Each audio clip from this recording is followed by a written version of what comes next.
Hi everyone, हम सब इस मुश्किल टाइम से गुजर रहे हैं, पर इस मुश्किल टाइम में अपने गोल्स और ड्रीम्स के लिए जीना है। టీమిండియా స్పిన్నర్ యుజ్వేంద్ర చాహల్ మరియు ఆయన భార్య ధనశ్రీ వర్మ విడాకుల వార్తలు ఇటీవల మీడియాలో చర్చనీయాంశంగా మారాయి. 2020 డిసెంబర్లో వివాహం చేసుకున్న ఈ జంట గత కొంతకాలంగా విభేదాలు ఎదుర్కొంటున్నారు.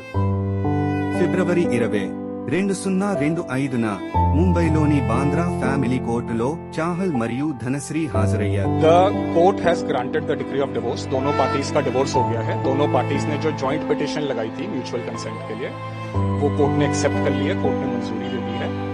The parties are no longer husband and wife. The court has granted the decree of divorce. दोनों पार्टीज का डिवोर्स हो गया है. दोनों पार्टीज ने जो जॉइंट पिटिशन लगाई थी म्यूचुअल कंसेंट के लिए, वो कोर्ट ने एक्सेप्ट कर ली है. कोर्ट ने मंजूरी दे दी है. కోర్టు వారికి 45 నిమిషాల పాటు కౌన్సెలింగ్ నిర్వహించింది.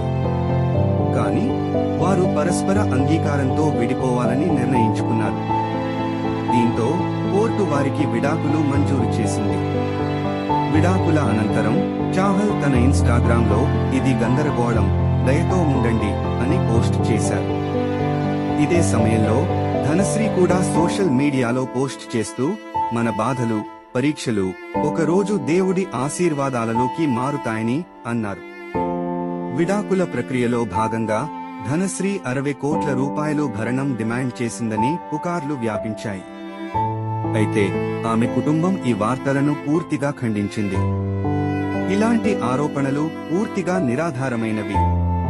తప్పుడు కథనాలను ప్రచారం చేయడం బాధ్యతారాహిత్యం. ఇది కేవలం వారి కుటుంబాలను అనవసరమైన ఊహాగానాల్లోకి లాగుతోంది. మీడియా వాస్తవాలను ధృవీకరించకుండా ప్రచారం చేయరాదు అని వారు పేర్కొన్నారు. ఈ పరిణామాల నేపథ్యంలో చాహల్ మరియు ధనశ్రీ తమ వ్యక్తిగత జీవితాల్లో కొత్త అధ్యాయాలను ప్రారంభించనున్నారని అర్థమవుతోంది.